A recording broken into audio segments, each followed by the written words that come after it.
सुकेश चंद्रशेखर वाले मामले में जैकलीन को लेकर कल यानी 11 नवंबर को एक बड़ा फैसला आना है कि उनको जमानत मिलेगी या नहीं। फिलहाल इस मामले में सुनवाई चल रही है और इस मामले में चल रही सुनवाई के दौरान ईडी के बारे में जैकलीन के वकील ने कुछ कहा है। क्या कहा है? जैकलीन ने कोर्ट रूम में अपने बचाव में कहा कि इस मामले में जांच एजेंसी का मैं पूरा सहयोग कर रही हूं। मैंने खुद इस मामले में सरेंडर किया, लेकिन ईडी ने मुझे सिर्फ परेशान किया है। अब ये कहना है जैकलीन फर्नांडिस का।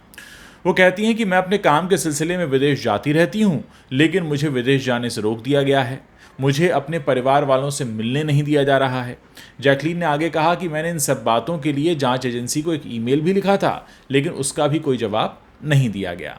उन्होंने ये भी आरोप लगाया कि मैं देश छोड़कर भागने वाली हूं, ऐसा मेरे बारे में कहा जा रहा है। फिर उन्होंने मुझे लुकआउट सर्कुलर जारी करके रोक दिया और ईडी जितने आरोप मुझ पर लगा रही है वो सारे के सारे बेबुनियाद हैं। ईडी की तरफ से जो वकील हैं उनका ये कहना है कि जैकलीन एक विदेशी नागरिक हैं और उनका पूरा परिवार श्रीलंका में रहता है। जैकलीन ने दिसंबर 2021 में भागने की कोशिश की थी। अब पटियाला हाउस कोर्ट जो है उसने 22 अक्टूबर को इनकी जमानत याचिका पर सुनवाई की थी और जैकलीन को अंतरिम जमानत दे दी थी। अब ईडी ने जमानत के इस फैसले का विरोध भी किया था। एजेंसी ने आरोप लगाया था कि जैकलीन ने कभी भी जांच में सहयोग नहीं किया। अब यहाँ पे दो बातें हैं। जैकलीन कहती हैं मैंने जांच में सहयोग किया, खुद सरेंडर किया। ईडी कहती है जांच में सहयोग नहीं किया, सरेंडर नहीं किया और ये विदेश भाग सकती हैं। दूसरी तरफ जैकलीन का कहना है कि मेरा ऐसा कोई इरादा नहीं है। वैसे भी भागने वाला बताकर नहीं भागता है। खैर, अब एजेंसी ने आरोप लगाया कि जैकलीन एक तो कभी भी सहयोग नहीं कर रही हैं इस पूरे मामले में, जांच में, और जब सबूत एक एक करके आते गए तब इन्होंने बोलना शुरू किया। यानी जब फोटोग्राफ निकल कर आ गया, सोशल मीडिया में वायरल हो गया, तब इन्होंने इस बात को स्वीकारा कि हाँ, इनका किस तरह का रिलेशनशिप था सुकेश के साथ। तो कहने का मतलब यह है कि ईडी का कहना है कि जब सबूत निकल कर आ जाते हैं तभी ये मानती हैं। अपनी तरफ से इन्होंने कुछ नहीं बताया है। ईडी का यह भी कहना है कि उन्होंने भारत से भागने के लिए काफ़ी कोशिशें की हैं, लेकिन लुकआउट सर्कुलर जारी होने की वजह से ऐसा हो नहीं पाया।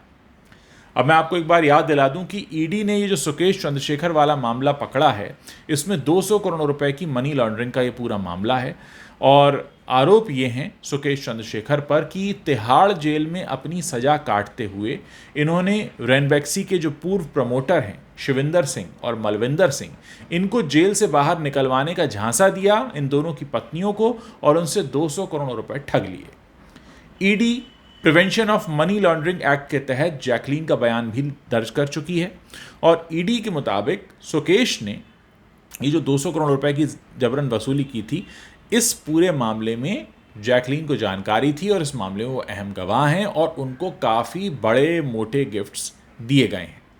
मामले की शुरुआत में जैकलीन और सुकेश के बीच रिलेशनशिप को लेकर पहले तो सिर्फ अफवाहें उड़ी, फिर खबरें आई कि सुकेश को डेट करने के दौरान सुकेश से कई महंगे तोहफे इन्होंने लिए थे। इसमें ज्वेलरी है, क्रॉकरी है, 4 पर्शियन कैट्स हैं और एक घोड़ा भी शामिल है। इस पर्शियन कैट की कीमत करीब 9 लाख रुपए बताई गई थी और ऐसी 4 पर्शियन कैट है। घोड़े की कीमत करीब 52 लाख रुपए बताई गई थी। इसके अलावा सुकेश ने उन्हें डायमंड रिंग दी और बहुत से ऐसे महंगे तोहफे दिए।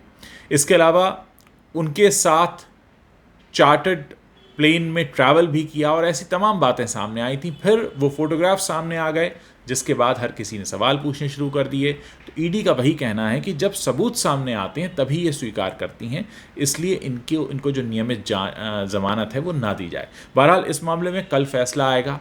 फिलहाल ईडी की पूरी तैयारी है कि कल के फैसले में ज़मानत न मिले जैकलीन को। देखते हैं आगे क्या होता है।